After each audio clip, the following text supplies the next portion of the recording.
Hey guys, it's me, Zander Foster, and you guys have been leaving me a lot of good questions, and today I wanted to do a Q&A to answer some of those questions. So the first question comes from Yasmin Roddy, and she says, if you pick testosterone, does it give you a flat chest? This is a good question, and there are a lot of misconceptions about this out there. But to clear things up, no, testosterone does not give you a flat chest. Testosterone can redistribute some of your fat tissue, so instead of going to your chest, the tissue might go to your stomach or your arms or something like that, but you will not go from having a chest to not having a chest, which is why many trans men opt for the option of top surgery, is what we call it in this community, which is the removal of breast tissue and reconstruction to make the chest appear more masculine. Jordan Dami asked, is Winston a rat? So, at this very moment in time, you can hear a small animal in the background drinking from a water bottle. And no, it is not a rat, it is a rabbit. And this is Winston. Say hi. Or not, alright. He's about 2 pounds of pure menace. If you guys want me to make a video all about him, leave it in the comments. I'm sure that he would love that because he's a diva. So, Spencer Loeffler asked, how old were you when you got your first shot? I started testosterone on July 21st of 2015, and I was 17 years old at the time. Now I am 18 years old. Jaden Gutierrez asked, how many milliliters do you take? My dosage of testosterone started somewhere around 0.13 milliliters, but now I am at 0.2 milliliters. Nick A wants to know, what size needle do you use? So I actually use 2 needles when I do my shot. I use one to draw the testosterone and one to inject the testosterone. And the reason for that is testosterone is a very thick liquid, and I need a pretty thick needle to draw it. And if I tried to poke myself and inject myself with the needle I use to draw, it would be not a fun time. It's Cameron asked, how old are you? As of January of this year, 2016, I am 18 years old. I was born in 1998, so if you're watching this video way in the future, you can do the math. Jesse Starr asked, is there a reason you inject in your stomach? And yes, there is a reason I inject in my stomach, and that is my endocrinologist told me to. I went into the endocrinologist and she told me that I would inject along my belly button line. Then when the nurse who helped me with my first injection was showing me what to do, she showed me on my belly. So that's how I learned, that's what my doctor said, and that's what I'm going to do. Jenius Coffins asked, what did you have to do to start T? So the first step I took to start testosterone was meet with an endocrinologist. I had been in therapy for almost a year, and I had been living as a guy for 5 years. And although I didn't need to do those things, I think they were good steps for me. My endocrinologist asked a lot of questions at the first appointment about my transition and my life and why I wanted to start testosterone and my transition. I said that twice. It's alright, we're gonna move on. After the first appointment, my endocrinologist ordered blood tests, and she checked everything from my hormones to my vitamins, and then the next appointment she wrote me a prescription. Aaron asked, are you British? I get this question a lot, and it's crazy because I'm not British. I don't have any family from Britain. I've never been to Britain. I was born and raised and currently reside in the United States of America. I know I don't have a British accent, so do you guys think I look British or something? I drink a lot of tea. John Doe asked, what are you majoring in? Right now I'm majoring in elementary education. I'm working towards my associate's degree at my community college and planning to transfer to a 4-year university after that. Mad Mori asked, how is school since you transitioned? So, for those who don't know, I came out when I was 12. I was in 7th grade, and school was very difficult.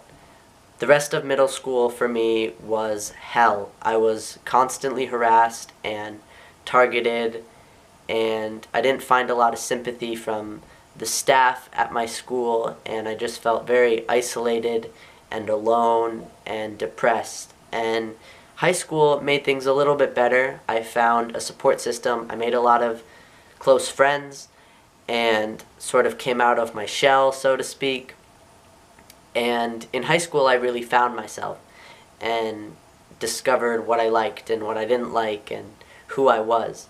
I was still ostracized by quite a lot of my peers, and school was not a enjoyable environment whatsoever for me, and so I left. It's sort of a long story, but basically I skipped my 12th grade year and took one online class to finish up my credits, and then graduated with my class, but I didn't have to attend my high school for the last year, for the school year of 2015-2016. And instead, I took community college classes, so I sort of started college early. And that was definitely the best decision and the best thing I could have done for my social life as well as my mental health, and good things. Mariella asked, do you ever feel like your emotions and personality changed since starting T? I talked about this a little bit in my transition updates throughout the past year, but I will say that the way I manifest emotions is definitely different. My emotions have not changed. I still get sad at sad things and happy at happy things and angry at things that make me angry. But the way I manifest emotions is different. So before starting testosterone, something would make me happy and I would act happy, and something would make me excited and I would act excited, and something would make me sad and I would act sad, and something would make me angry and I would act angry. Now, all my positive emotions are the same and they manifest the same. However, my negative emotions, fear, anger, sadness, pretty much all exclusively manifest as anger. And that kind of sounds like a terrible thing, like I'd be angry all the time, but it's deeper than that. Now that I'm on testosterone, I don't get sad as often. I don't get angry as often. I don't get fearful as often. And because I have this newfound confidence and comfortability with myself and security, I have more positive emotions. It's just the few negative emotions that I do have are pretty much exclusively manifested as anger. As for my personality, I don't think any of my personality has changed at all. I'm still the same person I was before I started testosterone, but now I have a confidence in my walk, and I'm happy with myself and who I am and what I look like. I definitely pass more than I did before I was on testosterone, and I think partly that is because of my voice, but I don't think it has anything to do with any of my other physical changes. I think the main reason that I pass more now is that I'm so much more confident, and I've sort of adopted some male mannerisms that I didn't have before simply because I'm confident, and this is just who I am naturally. And now that I'm on testosterone and I like who I am and what I look like, I just sort of fall into this personality that has always been mine, but I've just sort of been uncomfortable with because it didn't match who I was and the hormones that were running through my body. So I don't think my personality changed at all, but I did definitely recognize the personality that was always there and lived the truth that has always been in me, but I've just sort of been dissonant with. Mariella also asked, do you ever feel as though you are missing out on something because your dad is not in your life, even though you never knew him? And along with that, she asked, how do you manage? So for those who haven't seen my last poem that I uploaded, which is entitled Honest Confessions on My Relationship with My Father, I'll give you the little spark notes of that, which is, my father passed when my mom was pregnant with me, so I never met him, he was never in my life, and the poem was describing and talking about growing up without him and how I dealt with that and what that felt like. and it was sort of a letter to him. Yes, my father was never in my life. However, I do have a stepfather who has definitely stepped up to the plate and taken on that role of father figure in my life. He cares for me and he cares for my mom, and he's there for us, and I think for all intents and purposes he is that father figure, and he does provide for me and has provided for me for many years. I think the biggest thing that I'm missing, or I feel that I'm missing in my life when it comes to my dad, is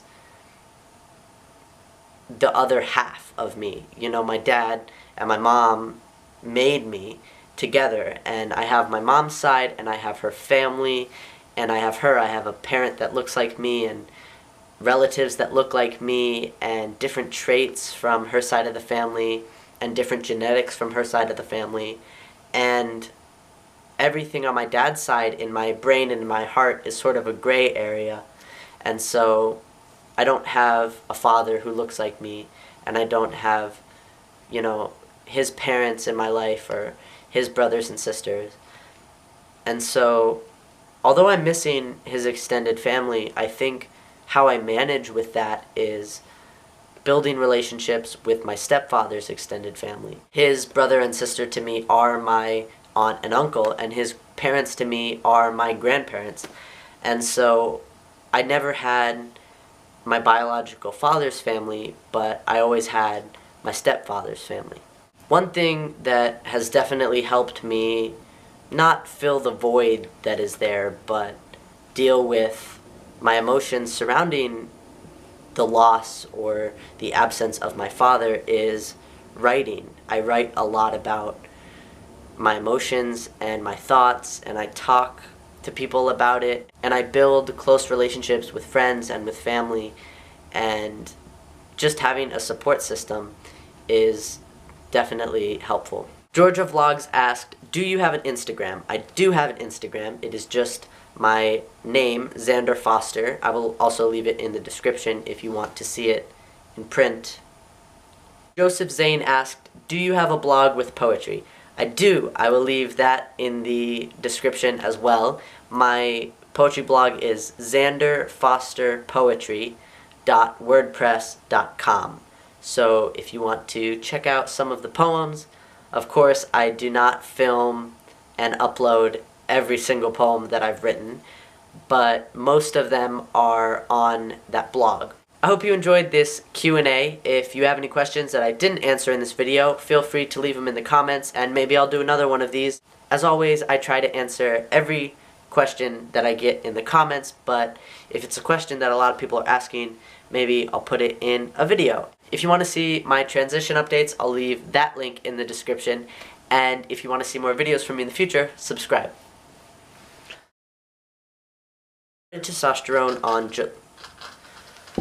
Winston,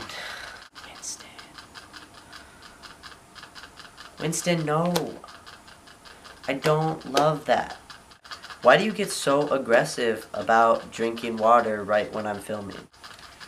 I'm gonna have time to like clean my glasses, make myself a cup of tea, read 3 Harry Potter books in the time that you're gonna drink water.